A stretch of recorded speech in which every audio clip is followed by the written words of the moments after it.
क्या आपने कभी ये सोचा है कि क्यों कई लोग अपनी जिंदगी में खुशी और मीनिंग ढूंढ पाते हैं और कई नहीं ढूंढ पाते? वो कौन सी चीजें होती हैं जो हमें हैप्पी और फुलफिल्ड फील कराती हैं? लोगों ने इन क्वेश्चंस का आंसर पैसा, खाना, भगवान और ना जाने कौन कौन सी जगहों में ढूंढा है।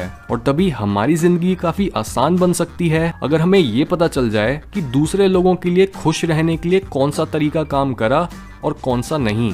American social psychologist Jonathan hide की द हैप्पीनेस हाइपोथेसिस एक ऐसी साइकोलॉजी बुक है जो हमारे पास्ट के सबसे महान थिंकर्स के आइडियाज को साइंस की मदद से टेस्ट करती है और उनकी विजडम को आसानी से समझ आने वाले 10 प्रैक्टिकल आइडियाज में डिवाइड करके हमें ये बताती है कि हैप्पीनेस कैसे हासिल करी जाती है। ये बुक उन लोगों के लिए है जो ये जानना चाहते हैं कि एक सुखी जिंदगी कैसे जी जाती है और हमें अपनी लाइफ किन प्रिंसिपल्स पर जीनी चाहिए। Chapter 1 the divided self. सबसे पहले चैप्टर में जोनाथन ने बताया है कि हमारा माइंड कई अलग पार्ट्स में डिवाइडेड होता है और सबसे ज़रूरी डिवीजन होता है हमारे दिमाग में चलने वाले कॉन्शियस वर्सेस ऑटोमेटिक प्रोसेसेस का, जो कई बार एक दूसरे को अपोज करते हैं। जैसे जब भी आप कोई गोल सेट करते हो तब आप शुरू में बहुत मोटिवेटेड होते हो, पर धीरे धीरे आप उसे भूल ही जाते हो। ये इसलिए क्योंकि आपका दिमाग एक सिंगल यूनिट नहीं है, उसमें मौजूद हर पार्ट आपको एक अलग डायरेक्शन में खींच रहा होता है। बुक में ये एग्जाम्पल दिया गया है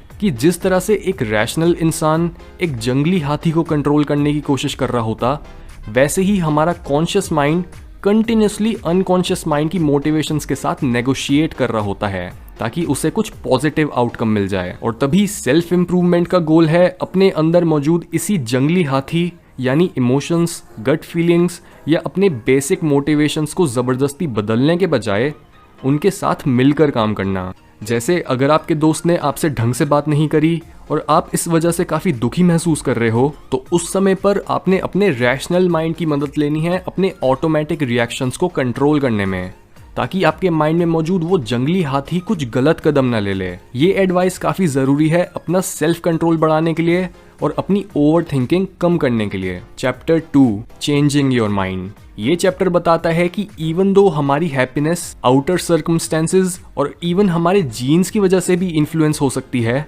हम अपनी हैप्पीनेस को बढ़ा सकते हैं अपनी थिंकिंग और अपने ब्रेन की केमिस्ट्री को चेंज करके। ये पॉसिबल हो सकता है 3 तरीकों से। सबसे पहला तरीका है मेडिटेशन, जो हमारे पेसिमिज्म या नेगेटिव थिंकिंग को ऑप्टिमिज्म में बदल सकता है। दूसरा तरीका है कॉग्निटिव थेरेपी, जो स्टोइसिज्म फिलॉसफी के प्रिंसिपल्स पर बेस्ड है और इसमें आप एक बिहेवियरल थेरेपिस्ट से बात करते हो जो आपकी थिंकिंग और बिहेवियर को चेंज करने में मदद करता है। इस टाइप की थेरेपी लोगों की एंजाइटी कम करके उन्हें ज्यादा हैप्पी बनाने में सबसे ज्यादा यूजफुल होती है। और तीसरा तरीका है एक सेरोटोनिन बढ़ाने वाली मेडिकेशन लेना, जैसे कि प्रोजैक। अपनी हैप्पीनेस को हेल्दी लेवल्स पर लाने का ये तरीका उन लोगों के लिए बेस्ट होता है जो बहुत ज्यादा स्ट्रेस लेते हैं और इस स्ट्रेस की वजह से उनके दिमाग में फिजिकल चेंजेस आ चुके हैं। Chapter 3 reciprocity with a vengeance. ज्यादातर जानवरों की लाइफ काफी सोशलाइजेशन से भरी होती है, पर बाकी स्पीशीज के बीच हम इंसान अल्ट्रा सोशल कहलाते हैं, यानी हम छोटे छोटे ग्रुप्स में भी रह सकते हैं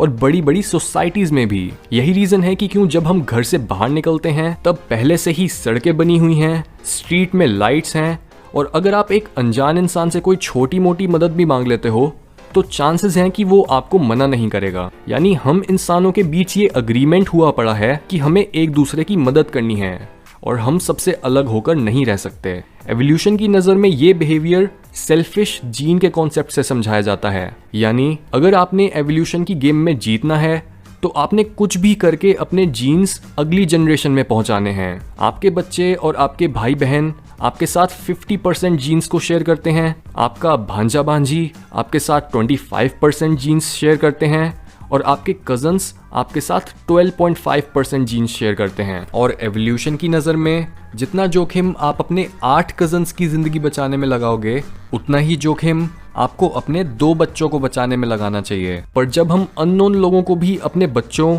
या भाई बहन जैसा ट्रीट करने लगते हैं तो हमारे एक दूसरे को मदद देने के चांसेस बढ़ जाते हैं। लेकिन कई लोग हमारी इस लेन देन करने की इंस्टिंक्ट का फायदा उठाने की कोशिश करते हैं और बदले में हमें दुख देकर चले जाते हैं। इसी वजह से हम बोलते हैं जैसे को तैसा, इसका मतलब चाहे आपको कोई प्यार दे या फिर धोखा, रेसिप्रोसिटी की समझ आपको इमोशनली स्टेबल और फुलफिल्ड रहने में मदद कर सकती है। Chapter 4 the fault of others.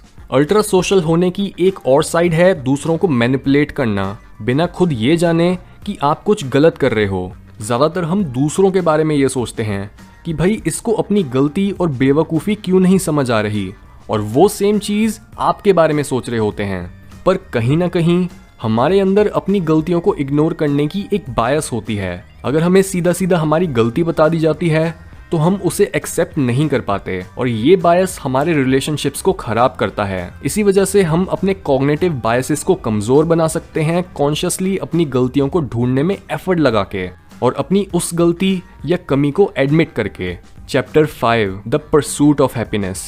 ये एक कॉमन नॉलेज है कि हम खुशी मेटीरियलिस्टिक चीज़ों में नहीं ढूंढ सकते, और खुशी बस हमारे अंदर से ही आती है। पर जॉनथन का बोलना है कि एक सुखी लाइफ में कई एक्सटर्नल चीज़ें भी ज़रूरी होती हैं, जैसे हम पैसों को कैसे खर्च करते हैं और किस तरह के लोगों के साथ रहते हैं। यही रीज़न है कि क्यों जिन लोगों के सोशल कनेक्शंस ज़्यादा नहीं होते या फिर उनके रिलेशंस की क्वालिटी बेकार होती है, वो हमेशा दुखी और परेशान रहते हैं। इसके साथ ही आपकी हॉबीज और आपके गोल्स भी आपकी लाइफ सेटिस्फैक्शन को काफी इन्फ्लुएंस करते हैं। स्पेसिफिकली जॉनथन ने बताया है कि पैसा या स्टेटस के पीछे मत भागो, बल्कि अपने काम में एक्सीलेंस हासिल करने की कोशिश करो, और ऐसा काम करो जिसको करते करते आप फ्लो स्टेट में चले जाते हो। ये वो स्टेट है जो एक चैलेंजिंग पर मैनेजेबल काम को करते हुए आती है। Chapter 6 love and attachments. बचपन से ही दूसरे लोगों से अटैचमेंट्स हमें सिक्योरिटी प्रोवाइड करती आई हैं, पर जॉनथन के हिसाब से हमें अपनी रोमांटिक लव की डिज़ायर पैशनेट लव से नहीं बल्कि कंपैशनेट लव से पूरी करनी चाहिए। पैशनेट लव वो होता है जो रिलेशनशिप की शुरुआत में बहुत स्ट्रांग होता है, पर टाइम के साथ साथ वो प्यार कम हो जाता है। दूसरी तरफ कंपैशनेट लव का मतलब है हर इंसान के लिए ही पॉजिटिव फीलिंग्स रखना और उन्हें प्यार से ट्रीट करना। इस तरह का प्यार आपको अपने बारे में अच्छा महसूस कराता है, क्योंकि आप दूसरों को अच्छा फील करा रहे होते हो और अपने सोशल कनेक्शंस को मजबूत बना रहे होते हो। Chapter 7 the uses of adversity. इस चैप्टर में जॉनथन ने जर्मन फिलोसोफर फ्रेडरिक नीचा को कोट करते हुए बोला है, What doesn't kill me makes me stronger। पर ये हर इंसान के लिए सच नहीं है, क्योंकि कई लोगों को मुश्किलें PTSD यानी पोस्ट ट्रोमैटिक स्ट्रेस डिसऑर्डर देकर चली जाती हैं, और तभी हमें ये सीखना ज़रूरी है कि हम मुश्किलों के वजन के नीचे दबने से कैसे बचें और उसे अपनी ग्रोथ के लिए कैसे यूज़ करें।